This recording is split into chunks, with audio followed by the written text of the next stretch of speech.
Welcome, everyone. It's my distinct pleasure to moderate the next panel in today's series of webinars held thanks to the courtesy of the UK Embassy in Warsaw. So within the Green Recovery Forum, we move now to PVs and their position on the market and the outlook. I have the pleasure of moderating the panel with the distinguished speakers, Małgorzata Cybulska, Director for Asset Management at innogy Stoen Operator, part of the Ion Group. Natalia Paraskevopoulou, Senior Bid Manager with Lightsource PP. Filip Piasecki, Associate at Aurora Energy Research. Maciej Tarasiuk, Senior Investment Director at Aberdeen Standard Investments. And last but not least, Mr. Borys Tomala, founder and CEO of Lerta Energy, a newcomer to the energy market in Poland, which we will explain just in a second how exciting this is. So, PVs in Poland. What we'd like to focus in today is giving you an outlook from the perspective mostly of investors, of those who look at the opportunity to do their business here in Poland, to take advantage of the green transition that we all embrace, of the recovery policy, which is currently a big part of the industrial policy all across Europe. So these are the key highlights. Poland is quite specific since we still rely in this country on fossil fuels, and the level is high of 74%. This is still mostly coal and lignite weighing into the energy mix. But both at the political centralized level and at the local level, where investors and self-governments and local authorities shape the investment reality, we have a lot in development, especially in the PV sector. So PVs have multiplied its installed capacity over the 2 last years, reaching in excess of 2.6 gigawatts of installed capacity, as compared to only 400 megawatts, if I'm not mistaken, at the beginning of 2019. So it's an enormous growth. We in Poland are becoming one of the biggest investment sites and construction sites in Europe, since there is a big portfolio of onshore wind projects and PV projects closing on construction and benefiting from the support granted in 2018 and 2019 auctions. And needless to say, we here in this country shape a lot of the policy supporting the development of renewables on the UK example. So the auction system and the CFD component thereof is pretty much based on what we learned from the UK model. We have an increasing number of investors coming in big part from the UK. So this is the perfect venue to discuss those things and to outline the opportunities for collaboration and doing good business here in Poland. We'll start off with giving you an outlook of the PV market, of some market solution and marketing solutions prepared specifically for us by Aurora, and I give the floor for a few minutes to Mr. Filip Piasecki. Please. Thank you very much, Michał. And from this point, I like to also very much thank for the invitation to this panel for the British Embassy. It's my pleasure to speak to you today. So let's actually start with a bit of an introduction. So today, on this short introduction slides, I would like to talk you through the 2 points. So firstly, into generally where we are in the Polish market in terms of renewables, but also I would like to shortly talk about the PPAs, as this has been a quite interesting and one of the prospective ways how actually those assets will come into the market in the next future. Let's start then with the first slide, with a general overview of what actually is happening, not only in Poland, but in the whole Europe.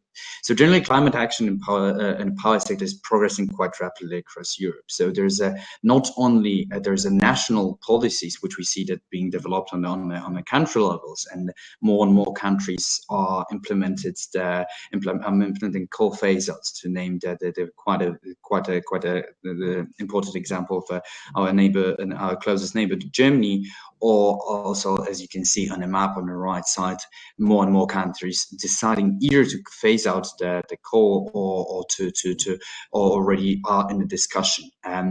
Similarly, the Germany, Spain, Belgium, and Switzerland all have plans for the nuclear phase outs. On top of that, we see that there is a rising also the ambition in terms of renewable energy sources, such as, for example, German target of 65% renewable generation by 2030, or the Spanish 74% target. And Poland actually joined this in a part this climate ambition, because we've seen that based on a recent announcements on the mining sector inclusion in 2049, this generally is a start of a discussion. So we expect also to see this coming, but we see that the social pressure and general understanding of that climate action has led to the increase in the awareness, and we see already that this discussion is also taking place in our country. And then, except for the national policies, what is even more important is the general European framework, which was put in place, which is framed as a European Green Deal. So we see that the European climate law is going to enforce a net zero target across 2050, and there is a rapidly increasing discussion about raising ambition of the CO2 emissions to the in a perspective till 2030. So we're talking about raising ambition from 40% up to 50, 55%, or even 60, has been suggested by the parliament recently.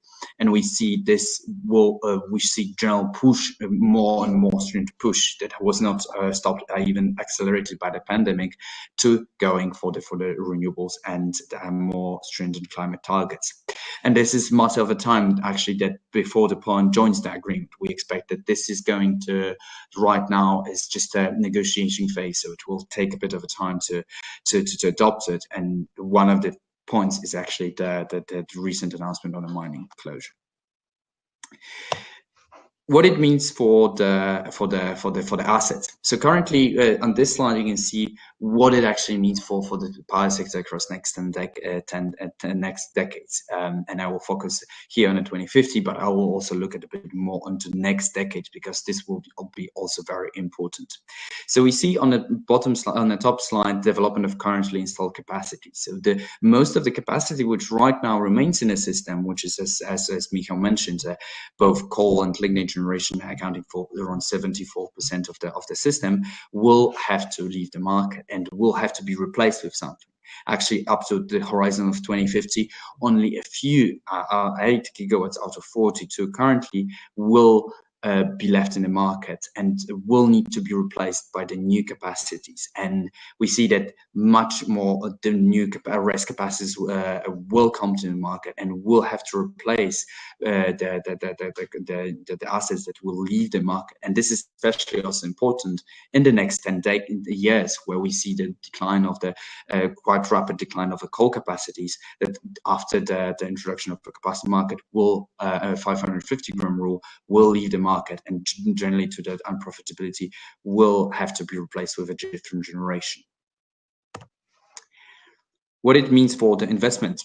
So despite the fact that we will definitely invest in the natural gas plants to keep the security of the supply, which will be accelerated by the capacity market, the bulk of the investment which will happen across next 10 years is actually in the renewable space. This is obviously an offshore, which is an important piece of the governmental strategy, but also onshore and solar capacities. And this will total to over 144 billion of zlotys required to be invested in the Polish power market over the course of the next decade. And then the question, which is also very relevant to, to this part, is how these investments will be procured and in what form we will see them across the next decade. What will be the forms? There will be definitely the auctions, and I'm sure that we'll touch upon this during this panel. But there are also different work streams, revenue streams that could be allowed, or business models that would be allowed for such investment. And one of these is the PPAs that we've seen that on this slide, as you can see on this slide, have been on a rising trend across Europe over the last years. So on the left side, you see the map with the total PPA signed and as of end of 2019, as well as the amount of the capacity on the right. So as you can see, while we had seen the stagnation on the between 2014 and 2016 for roughly last 3 years, the PPA have been quite booming across the Europe, especially in the northern Europe and Spain, as leading to much more new capacity coming to the market. And in 2019, this at the PV capacity is actually equal to over 4 gigawatts of the capacity for the PPAs signed across Europe. Poland is still, in this view, lagging a bit, and we see now as end of 2019 only few PPAs that have been signed for this investment, and we will see. But we expect this trend to come into the market much more, and over at the point when we will see much less of a subsidized asset, there is much more discussion, and there will be definitely a push into the PPAs that will come into the market in Poland. The valid question, though, is who can actually sign such a PPA in Poland? Because it's not about, obviously, from a developer perspective, that would be very welcome to be seen. But the question is also on the second side, on the off-taker side for the PPAs. So we have done an analysis for looking at the PPA potential in Poland specifically, and there's still 3 main categories of consumers that would go for the PPA. There would be green image seekers, so generally wholesale retail, wholesale restaurants, all the companies that mostly would care about the decarbonization because of the pressure from consumers, and don't really have this much of the reliance on the electricity generation, or don't have such a big costs in the electricity market. Then we will see green giants, so the companies that have a very strong pressure to decarbonize, data centers, wood and paper, and the transport, and where we see actually fast rising power demand. And there's a last category, so the price hedges, all the companies that are much more invested and rely much more on the energy supply in the cost structure, and might need the PPA for the different reasons, more for the price hedging. And across those 3 categories, we see that the biggest share of the market could come from the green image seekers and the green giants. So you can see here on a chart on the size of the market. So there's firstly a total amount of consumption from those segments, but on the other hand, also the amount of the potential of the generation that needs to be accounted in this due to the credit worthiness, because this will ultimately be one of the key risks or key parts of the understanding who can sign the PPA in the market, is that the ones that have a credit worthiness reliable enough to be able to sign the PPA will be able to sign such a contract. And we see, obviously, for the different of these different streams of the different categories, we have a bit different reasons for the PPAs and a different structure. But all in all, we see that this, after accounting for the pension, for the decreasing by the credit worthiness, the green image seekers are actually one of the biggest upsides here. And then to look at the last slide on this presentation, say, okay, so what actually could be a possible PPA supply in 2030 in terms of both from a demand side as well as the supply side. On the left side, you can see the supply side. So starting from the left side, we see a total green power generation in 2030 within our analysis, and then accounted by the auction and CFD systems, which generation which will be taken from a PPA supply, still leaves us with around 35 terawatt hours of the supply for the PPA in the 2030, with a huge part from onshore, but also quite significant from the solar capacities. And then on the right side, we see cumulative corporate demand for such a contract, with image seekers and giants hedgers providing around 16 terawatts of a total demand. If we would think about a bit sub-investment grade companies, that would even fill the demand. But in a current view, we see that actually this will be more of a buyer's market because of the investment grade. And I think with this all thing, I would like to yield the floor with the whole introduction. We'll yield the floor back to Michał for the rest of our discussion.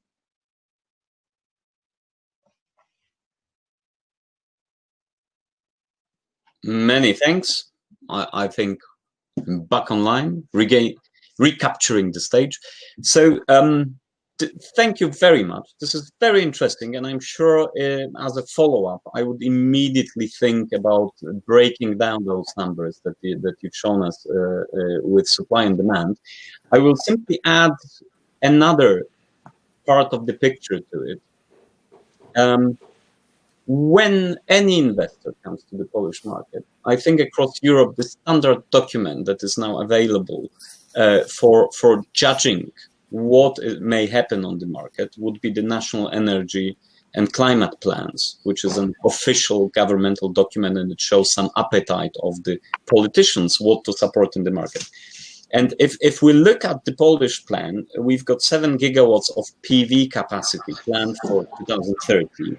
Which breaks down into about 3 gigawatts of the smaller scale distributed PV installations and 4 gigawatts of larger utility scale projects. Now, I already mentioned we practically in 2020 we depleted the 2030 goal in the national plan for distributed PV installations, but I think it only shows that the market is attractive. And it will attract investment beyond the conservative, as it seems, measure of the national plan. So I will start asking Maciej from Aberdeen Standard Investments. Well, you come to the market developing and constructing. What is it now? Already 400 megawatts in portfolio of projects? Just about, yes. So that's already a significant number, even if we look at the figures towards 2030. So what are the investment priorities in this environment that we just depicted with the help of Aurora's presentation? Yeah, I mean, maybe as a background, Aberdeen Standard Investments itself has quite a wide infrastructure program, so it does span everything from PPPs, so public-private partnerships, through to regulated utilities, transportation, digital infrastructure, and energy.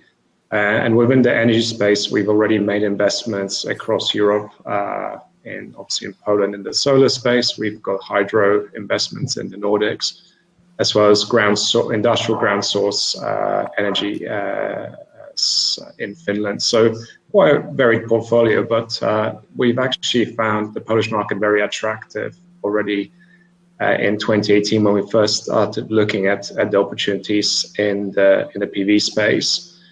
Started with a very small investment of just shy of 50 megawatts as a first collaboration with a development partner, Modus Group.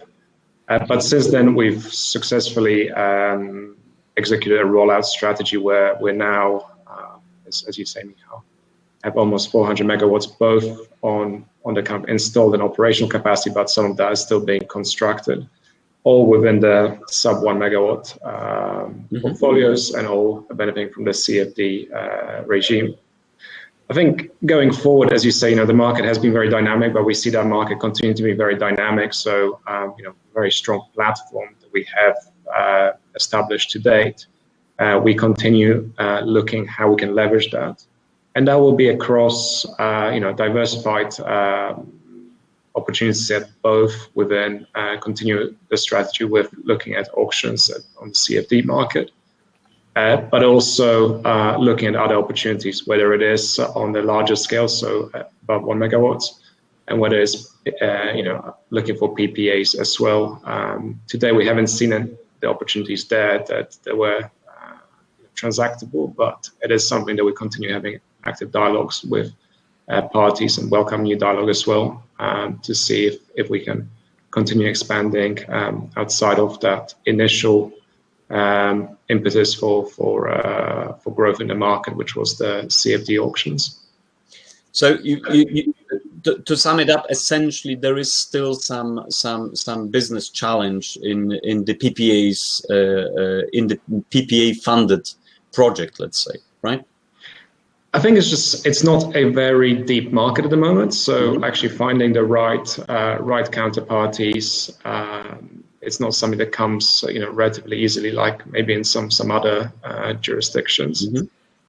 So it is something that I think is still developing, but hopefully seeing some of the Aurora projections, we may see more of that, which I think will be very helpful in terms of unlocking further development outside of just the auction processes. Certainly. But I will continue on this outlook by moving to our next speaker. So Natalia, I took note that in one of the earlier sessions, the CEO of BP Polska, Mr. Bogdan Kucharski, already outlined the greater BP strategy. So it would be really interesting to get your picture as Lightsource BP counts as really the renewable PV investment arm of the long incumbent oil major, really.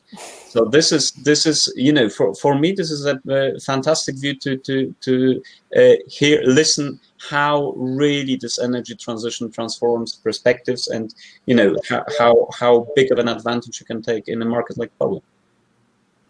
Yeah. Well, thank you for that. We are a 50-50 JV structure with BP, and we are, as Lightsource BP, we are a solar PV developer. That's the only thing that we do. We specialize in solar PV, and we've got a presence in 13 countries worldwide so far, looking to probably expand into a few more in the coming years.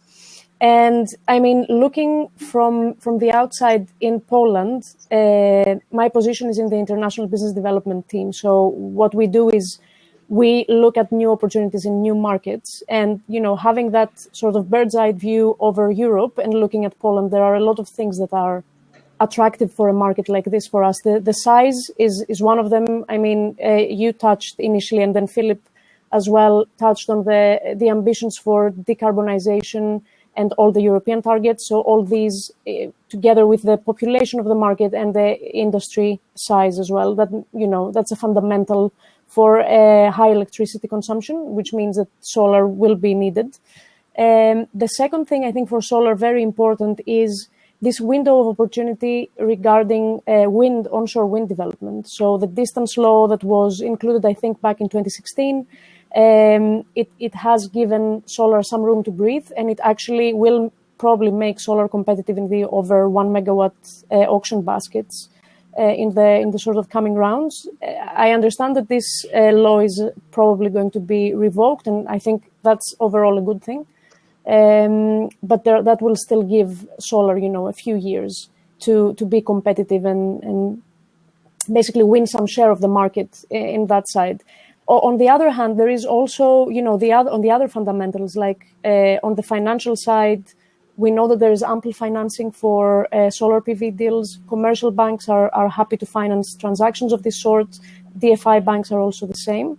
And what I find the most interesting, though, myself, I think, is the availability of routes to market. So we've got the government auctions. That's a 15-year PPA with a government entity on a sort of feed-in premium CFD setup, which basically you don't even rely on the government anymore. You're basically relying on the market and the market price. So that's great for any investor. Then you've got the corporate PPAs, which, the market might not be super developed in Poland today, but we see a huge potential for that in the future. And then you also have the merchant element. You could go fully merchant if you wanted to. And I mean, I don't know what Filip's view is on this, but in our view, we see solar capture prices actually being positive in having a positive effect in Poland for the next few years, which is something that doesn't happen in the other markets. Well, it's rare to see it in the other markets where, there's a lot of utility scale solar already installed. So a lot of reasons for Poland for being here attractive. Exactly. All right. So I'm glad you mentioned those route to markets and going fully merchant, because this really makes it easy for me to ask the next question. And the next question is to Borys. Because, Borys, you took a few years back what I would really call a deep dive into the energy transition, creating what still I think may count as a startup approach to this merchant part, this routes to market and combining the supply and demand side of the energy transition. So enlighten us. What is the idea and how attractive this is? Thank you very much, Michał. It's a huge pleasure to be here. So thank you for the invitation. As you mentioned, Lerta is a newcomer to the power market. And we like to call ourselves a next generation energy company. So what differentiates us from the traditional utilities is that our goal is not to own any generation assets, but our goal is to be the aggregator of the distributed renewable assets and energy consumers as well. So we're actually building a company with only modern business models in mind, including the energy flexibility, before mentioned distributed asset management, and energy efficiency as well. So basically, we are the operator of a virtual power plant, and we make it possible for every actor on the energy stage to connect to our VPP and to generate some revenue from different sources. And we're definitely looking behind only the auctions regarding the renewable sources. We also make it possible for our partners and for our customers to generate revenue streams from PPAs in different models. From offsite PPA, when we want to be a middleman between energy producers and consumers, but we also have a quite significant pipeline of on-site PPAs already on Polish market, where we match the investor and owner of the asset with the, for example, industrial site manufacturer who wants to purchase in a long-term contract energy which is produced behind the meter on-site. And avoiding the subsidy system, which is the auctions in Poland, make it also possible to generate additional revenues, for example, from capacity market, which is going to be introduced in a little bit more than 2 months right now. Or, for example, new balancing market, which will have a crucial role, which will play a crucial role during the next few years, because it's not possible to further increase the share of renewables in our energy mix without actually making our grid more flexible. So we'll come to that. Yes. We'll So this is the area we're operating on. Few more words about Lerta. We're already a third biggest aggregator in Poland, and demand side response aggregator, and the only one which is independent from any state-owned huge utilities. Some of our capacity under management is already fully flexible, ready for frequency response services.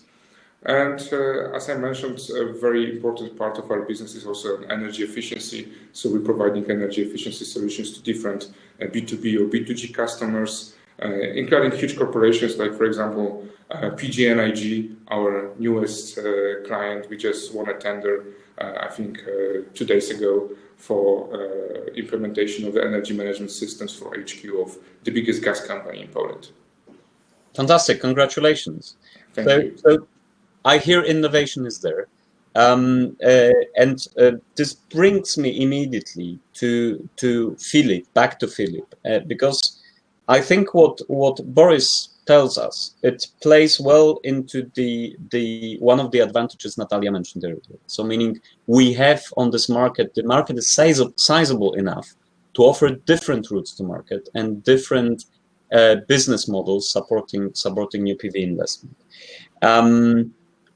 You mentioned in your presentation, Filip, that one of the hurdles to overcome, for example, to generate more potential for PPAs, for some financing of additional capacities, is a credibility hurdle of the off-takers who would be interested in engaging.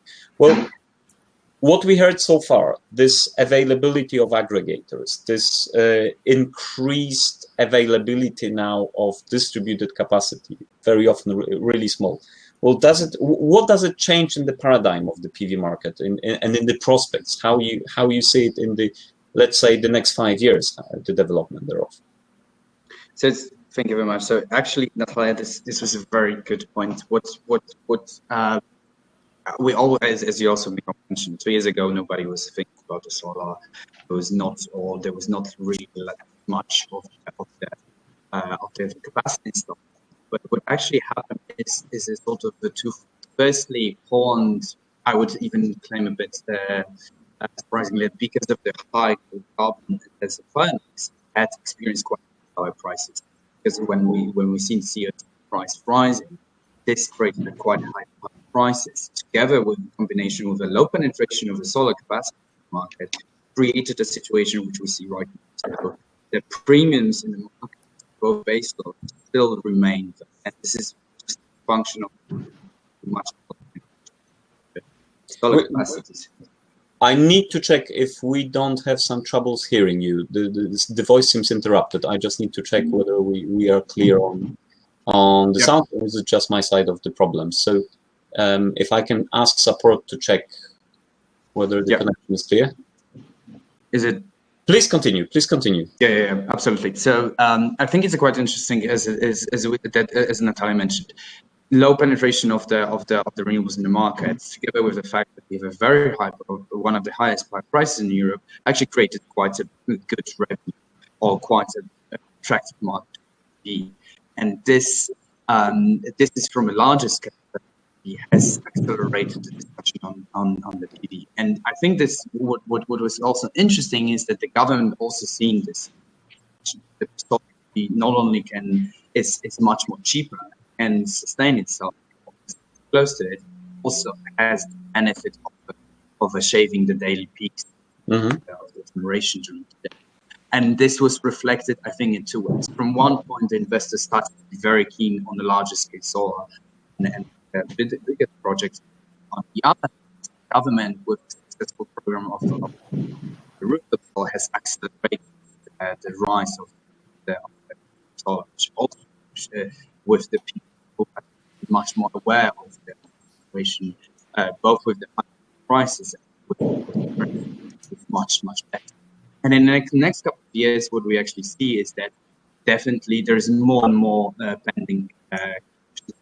So much people are interested, and we still see this premium. And I would expect with the premium to disappear within the next years, given just the fact of the duration of the market, probably 4 or 5 years. But I still see that until this duration will come, we also see we will expect higher power prices.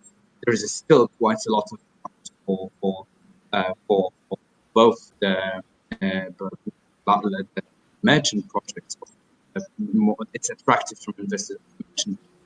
And then what I mentioned previously, that the auctions may accelerate. Yes, well, and I have to tell you, on top of what we prepared, I'm getting some signals that the government is really keen on extending the CFD scheme soon. So this component will definitely provide still a robust basis for development, and this is I find it is very good, since we will have some proper predictability of how the market will develop, at least in that respect. So we have heard now a lot about the commercial side, the purely commercial side of how the attractiveness of the Polish market is evaluated. But we also heard one of the key elements for the success of such commercial strategies mentioned in one of the presentations, the flexibility of the system. So we had a very rapid development of distributed PVs, and we are lucky to have today a representative of the network operators, which I have to tell you seems to be a rare treat, really, in public events like this, because the DSOs are under a lot of pressure.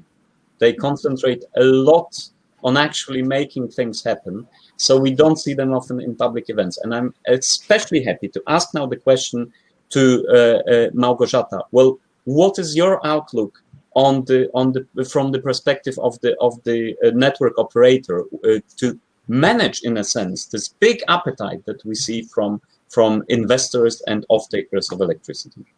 Okay, thank you, Michał, for the question and for the intro. I'm laughing that they send a woman on a day like today to face the challenge, the investors, and to answer the really hard questions. So I hope I can somehow manage that. And the topic is important for DSOs, for TSOs on both Polish level and also on the international level, because as you mentioned, we are the part of the E.ON group, so we also have some outlook on from the European perspective on this topic.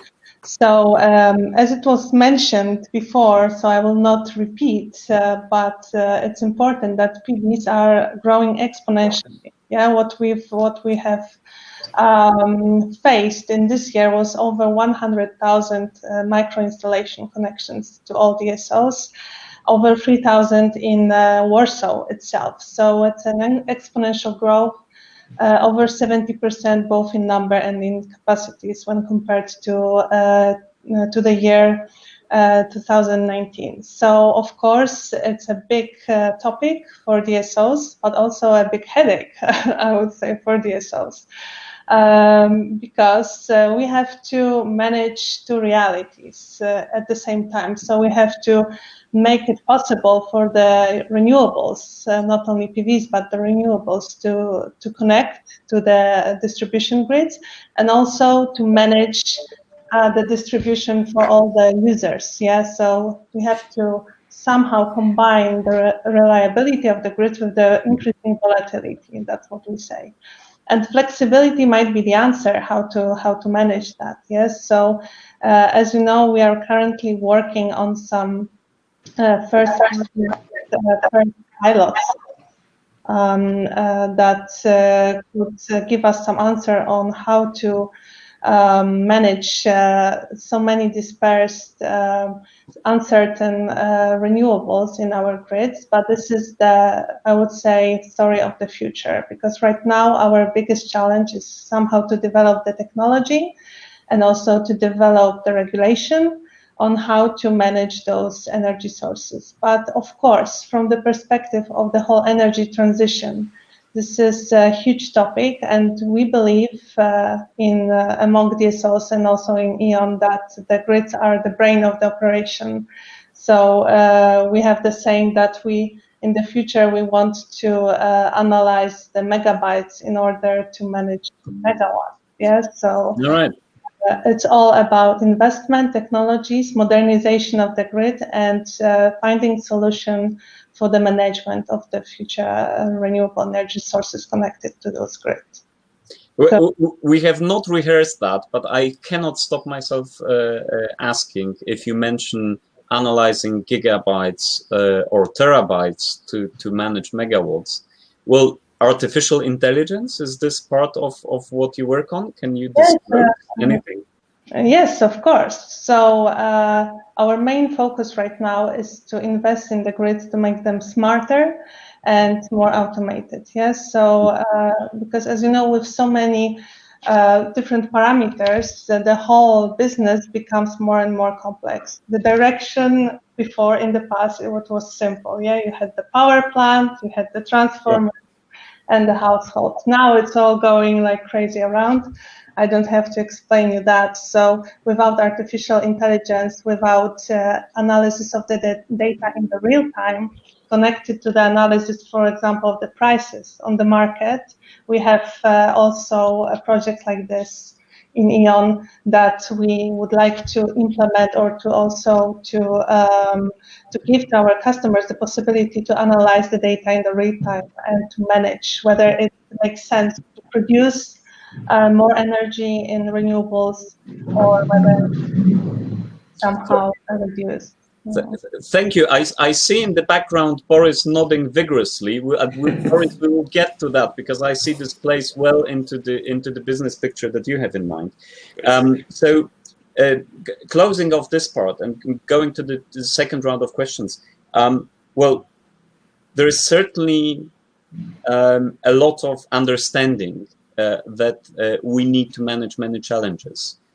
We have a very optimistic outlook on this particular market, but a lot of challenges remain. So, Natalia, again, what would be the risks that you would immediately call to mind when discussing this aspect of your business development? So what to look out for? So I think the obvious answer whenever I'm looking at the Polish market and solar PV development specifically, in my mind would be the grid connection. And the reason for that is, it's a very important step in your development process, which is generally not very complicated in Poland. Yes, you have the zoning, yes, you have the environmental decision, but all of these seem to be fairly uncomplicated steps. Whereas what can actually make or break your project is really your grid conditions. So I think with competition increasing and with a lot, as a business developer who is trying to source pipelines around Poland, we do see quite a few of 1 gigawatt pipelines, let's say. So, most of the projects in these pipelines are before the grid conditions step, which means that this is going to become an increasingly competitive part of the development process. So, getting the right grid conditions, if you enter into projects early stage, that's a risk. It might never materialize, or you might get very expensive ones, or they might outright be rejected. So it's safer going in a bit later. Of course, it's safer and it's more expensive going in a project when, it already has the grid conditions secured. So, this is probably the main risk I'd see from a development perspective in Poland. Then there are other risks that are inherent in the fact that, you might secure a 15-year PPA on a zloty currency, which means it's a very strong currency and very stable, but, you need to time your contract's signatures correctly to make sure that you don't get any effects, adverse effects movement that will affect your investment. And then, on the grid side, we've also seen something that's very specific to the Polish market. I haven't come across it in another market, which is, we've briefly discussed it over email, Michał, as well. It's the oversizing of the solar PV plants, basically. So, usually you'd oversize your PV plant, meaning your installed capacity would be higher than your capacity injected to the grid. And the reason for that is that you optimize your inverter usage in that way. And then you limit, through the use of power electronics, the amount of energy that, basically of capacity that can be injected to the grid at any given point in time. It seems like some DSOs in Poland do not do that. They provide the installed capacity being equal to the injected capacity. And that basically means very increased capex costs for the investors. Mm-hmm. So that's another thing that I think people should generally have in mind as a risk that's very specific to this market, but I am also sure that this will be resolved at some point. But this seems to be fairly easy to optimize. Well, I side with you since I was instrumental in a dedicated position that the Leviathan Confederation issued on this specific problem. So the understanding is there. I understand also that there is quite a diverse approach among the TSO and DSOs to this issue. So I think we still have a way to go there. But efficiency is definitely part of the energy transition. So I'm glad you mentioned that. Before moving on, I have to make a point on the currency risk you mentioned. Now, I wish that you all look at this risk as something very material, especially for foreign investors. Already mentioned in a PV panel. Now consider our CFD scheme for offshore wind, which is 6 gigawatts in capacity in the first go, faces the same currency risk issue. So I don't think we will have a quick answer to that in our panel beyond joining the Eurozone, but yes, that's definitely something we have to learn to, I think, live with and manage it somehow. So, but we mentioned part of the problem there with, for example, optimizing this AC/DC factor or the installed capacity is partly regulation. So, Maciej, we agreed we'll discuss also this angle. So what comfort do you have in the regulatory environment overall? Is it like Natalia mentioned, that there are certain development stages that are perfectly manageable, clear, set out, and you just need to start your project, or is this a bit of a more complex picture? I think that there's two parts of the story. I mean, I think first of all, for us as a long-term investor, what we've seen over in many countries is that there's no regulation that's perfect, but actually what we like to see is stability of that regulation over time. I think we've seen over time that sometimes people try to over-improve regulation. It actually goes the wrong way because there's some other things that happen that were not expected. So actually from our perspective, we do manage long-term pension or insurance money. For us, we're able to price some of that risk in, as long as that risk doesn't keep on changing over time as well. So having that stable regulatory regime is quite important. I think when we came into the Polish market, we have seen obviously what happened before our entry in 2019. And when we looked at both the regulation but also the price support mechanisms, etc., we have taken a more holistic view rather than just looking at a situation of do I get my CFD and will that be stable over time. So there's a significant work that was undertaken to understand why PV installations will actually be supported as an energy solution over long term, and why as long as there's a reasonable approach, the regulation will not turn against it over time, regardless of what the political views are. I think some of the items that Filip has mentioned in terms of PVs being able to shave off peaks, the small installations being probably a bit easier to connect to the grids than maybe large installations, etc. All of that has really fed into our overall investment assessment, why we believe that actually we are able to invest money on behalf of investors who are looking at very stable and predictable returns over time, and why we were comfortable that our portfolios will continue to be operating in a relatively stable regime over time. I will add that I take a lot of comfort from the European regulation, from the current directive promoting renewable energy sources.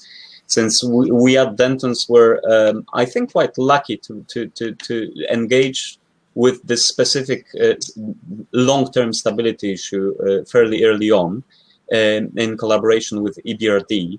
And I would like you to take away from this part of the discussion a point that something to check in the directive is the financial stability clause. So we've conducted some research into how it would work under the premises of the directive. It's quite a fascinating legal concept, which I will not bore you with, but still it provides a quite reasonable level of comfort for all those investments that are covered by support schemes like the CFD mechanism in Poland. So this is something to consider and bear in mind, and actually make most of the European markets more attractive in that respect. I mentioned we'll get back to Borys, who was quite excited about the digital innovation that we hear is part not only of startups like yourself, but it's actually already part of the greater picture. Does it make your life easier? Well, funny thing about that is that like a few years ago when I founded the company, I used to be kicked out from the offices of traditional utilities, DSOs, etc. when I was introducing that kind of concept. So I'm really happy that after those few years we can have that discussion. Well, from my point of view, it's crucial to find a way to manage in real time even the smallest assets which are out there, because if we want to base our energy mix on weather-dependent sources, we have to be able to react in seconds for what's going on the grid. So definitely as a technology company, because Lerta is a technology company, we started as a technological boutique for utilities, and then we transformed our business model. We are working on a lot of different type of solutions based on artificial intelligence, machine learning, and other deep tech, so-called deep tech. Yeah, I'm also really happy that regulations are already coming here, because from the technological point of view, we've been ready for the last few years to introduce new services based on Internet of Energy platform, IoT, real-time connectivity, etc. So now I'm also quite happy about what's going on with the new balancing market, what's going on with, especially with what the president of the Energy Regulatory Office is raising for the last 2 months. So there is a lot of discussion about introducing the fleximers to the Polish market. So even the smallest households with some flexibility, which is coming from a PV plus battery storage system. So I'm really excited about the next months and the next years. And I'm really happy to hear that also DSOs are paying a lot of attention to that kind of technology and solutions, because the only way I can see for the market to be developed is also to introduce the local flexibility market on the level of DSOs at some point. So yeah, really, I hope that we'll have some chance to cooperate in a few years from now on local flexibility purchasing, etc. All right, thank you very much. And Filip, you already mentioned a number of factors affecting the routes to market, but what Borys depicts, this novelty approach, this readiness of the regulator to embrace flexible consumers. This is, I think, all part of the European regulation. So, do you think that there is a trend emerging in the modern approach, let's say, that Lerta is presenting, or are we still in country-specific mode? I think it's actually quite an interesting topic, because I think that the challenges in general in the DC scale as on the route to market. So there's things that are related very much to the domestic market regulation, things that you mentioned, Michał, as well as the others. So how stable regulation is, how the local DSOs will cope with the situation. Wherever there's also an emerging generally themes on the more European level. So those are the PVs that definitely that things that are related to both flexibility as the management processes, but also to general management of an understanding of the risk, especially with the or like more merchant, close to merchant or close to the route, regarding the merchant exposure, how you manage the merchant, how you manage the risk on the PPA, and how you the challenges of general balancing for them. Filip, I'm sorry to intervene, but we seem to be getting again some problems on your connection. Seeing the support team trying to resolve it, but on our end seems everything okay. Allow me, for the comfort of our audience, to switch to the next speaker and next question. Yeah, absolutely. In the meantime, I will try to switch to the headphones. Sure, and that's unfortunately the reality of our pandemic webinar, so to say. We are still learning where this innovation brings us. So, Małgorzata, I think a number of issues has been raised, but what I understand from my practice also is that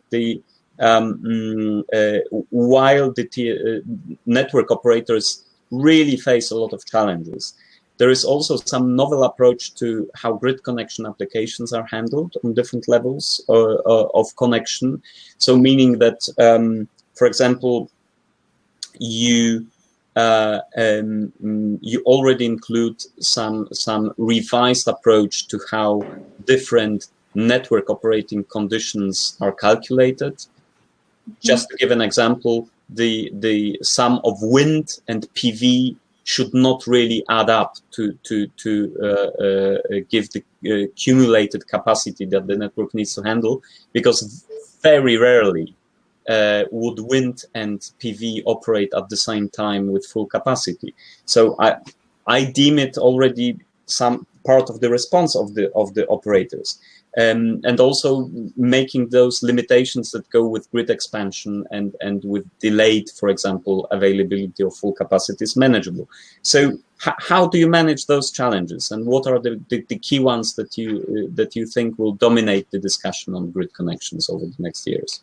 Yeah, so thank you for mentioning already a lot of challenges that we are facing, and adding on your PV and wind, I would add energy warehouse. How do we calculate that? Yeah, so because it might be a source and it might be a consumer at the same time. So these are the challenges that we are facing right now and having a lot of discussions between the DSOs. But the main challenges from the investors' point of view, I would say, is the connection capacity and time. Yeah, this is the main issue right now for the grids. Also, Natalia mentioned when the connections should be issued or not. Yeah, and what is safer from the investor perspective. Of course, from the DSO perspective, it's also safe when we know when and what happens, and we would like to know it in 10 years time ahead, which is of course impossible right now. So but that's a common problem of operators all across Europe. This is not country specific. Yeah, I know that. In Young Group, we are facing the same challenges everywhere. So this is a bit, let's say, positive aspect of that. But for sure, right now, from the beginning of the investment, there's a huge challenge with connection of the resources, and both on the connection issuing level and later on the physical connection. Yeah, because those we were mentioning before the micro installations, but we are just right now starting our experience with larger PVs, yeah, because those projects are still under, let's say, construction. We don't have much experience with that, but those larger connections require a lot of investment on the grid side, yeah, and in the same time we have to also make sure that all the users of the systems have the reliable and sustainable grid. Yeah, so this is the biggest issue for us. We also have discussions with the regulator on that, because it was mentioned that we are also investors. Yeah, we also invest in the grid, and for us the stability and somehow the stable regulatory model is crucial. And we we also have discussions with the regulator that the investments connected to renewable energy sources should be somehow extra remunerated, because these should be treated as so-called strategic resources. And the thing is that right now we have ended one regulatory period. For the year 2021, it will be just one-off, let's say, discussion, and next year we'll have this discussion over a longer period, because from the perspective of our owners, we also have to invest the money wisely. So these are the dots that we have to connect. Later on the, let's say, on the different level, while the renewables are connected to the grid, we of course have to face the issues that were mentioned before, so technical issues, flexibility, and somehow develop the system of managing all that data. So, and I think we will learn. I hope we will learn exponentially the way that the PVs develop exponentially, because we don't have much time to come over this traditional process that we used to. So this is the experience, and the more information exchange we have with the different partners on the markets, I think then this learning process could happen in a more efficient way. So I'm looking forward to more discussions like that. Looking forward to that. Well, let's check with Filip. Can we, if we hear each other better at this time, maybe we can jump back into the question on those flexibility in market access and market operating routes. So, Filip, back to you. Let's do the test, and just interrupt me when this will be difficult. Sure. Let's try it. Yeah, absolutely. So, thank you very much. Coming back to your question, so I think that generally the flexibility, and generally I would even frame it more broadly, it really depends on what happens on the different routes to the market. When we're looking at the perspective of the support mechanism, of a governmental support mechanism, CCCs, it is much more easier from perspective of the work, but the flexibility and this is in that sense much more of a from a grid perspective, it's much of the local question or the domestic question. When we're looking from a European perspective, it's actually quite interesting to see that this plays much bigger role in different. So both poses much bigger risk for the projects that are fully merchant, projects that are going for the PPA, where essentially there is a question: who will take this who will take and how we will value this? Because the one thing is, especially when we're looking, for example, from the perspective of the PPA, the one question is, okay, who will manage this risk? But secondly, how to value this risk, how to account this in the long-term view. So this is actually definitely the question of the balancing of flexibility of actually also managing the intermittency of the sources will rise more and more with the more intermittency generally in the system from some different. All right, many thanks. We managed, so there was an improvement there. I hear from the organizers we still have a moment for a couple of last questions, really. So naturally, when speaking at this venue, this cross-border collaboration becomes an attractive issue to mention and to consider. So what? And this is back to Natalia. What do you think is the biggest advantage of a foreign investor like Lightsource BP coming to a market like Poland? So in terms of the opportunities also to collaborate with you on this market. So I think, what a foreign investor can bring in the Polish market, utility scale PV might be new, but obviously there is 2.3 gigawatts, I think, of sub 1 megawatt solar PV. So solar PV is not new in the Polish market in itself. It's just utility scale solar, which is something that is, a little bit of a novelty.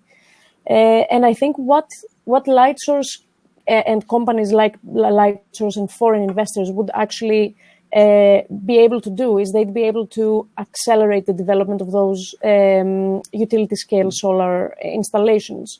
And the reason for that, I think, is that, you know, there are some substantial amounts of money that are needed during the development process that might have been an issue for local small developers to provide. You know, there's the grid deposit that is, I believe, 30,000 zloty per megawatt, Exactly. up to a limit, but still, it's a substantial amount of money. And then you've got the grid bonds at 60,000 zloty per megawatt.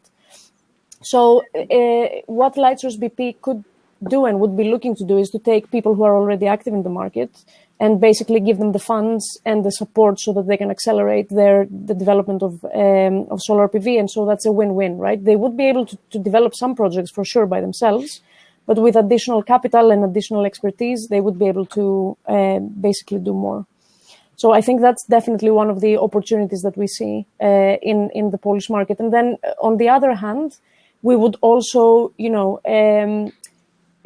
like I said, in Poland, utility scale solar is considered a novelty, but for us, it's not. It's utility scale solar is boring. Even in the financial world, it's starting to become a boring investment. You know, it's very stable. It's great. It's you know, the sun will come up every morning. So, you know, it's not like wind, which is a little bit more adventurous, let's say. So we've got a lot of experience on that, and we would be, you know, we don't have to reinvent the wheel every time that we're come upon a problem. You know, we're operating 2 gigawatts of solar worldwide. So whenever something comes up, we can say, well, let's look back at our experience and take this forward and see if we already have a solution for this problem. Well, so this is a very optimistic outlook. Thank you. And very happy to hear that. Boring successful investment is definitely something that we need exactly. In those, in a sense, troubled times. So this is why I'm saying thank you for the optimistic view. But with this acceleration, and we see it already in the sub 1 megawatt PV or even the micro PV model, there comes certain strain on managing the supply chains and everything. So Maciej, over to you, and with the question, well, with the big outlook that you have in those different areas of investment, what advantage can you bring, for example, coming to the market and invigorating or managing the supply chain? How would you take it? How would you approach it? Yeah, maybe as a background, just from our own experience to date, and you know, to date. In line actually with what Natalia has said, you know, we have been actually pinning together expertise from various countries, including the UK, where, you know, solar technology has been around for a while, where we were able to, you know, bring that expertise with us when we were due diligence new projects, when we were, you know, discussing how to best structure O&M agreements, etc. So that know-how has definitely been something that we were bringing to the market as we were investing. But at the same time, you know, we do believe that when you invest locally, you still need to also engage with local parties. So a majority of our EPC contractors are Polish as well, and therefore we are able to, you know, take best of both worlds. So actually have local expertise or local partners as well as bring international expertise. And that's how we, within the private market sector, kind of try to work primarily, actually, you know, taking the benefit from what we've learned across the various jurisdictions, the various contacts that we have. And then as we work hand in glove with local management teams, trying to, you know, bring that forward and really work with the management on that as well. So, you know, we continue to looking at that as a way of you know, improving the companies that we own by actually bringing that know-how as well.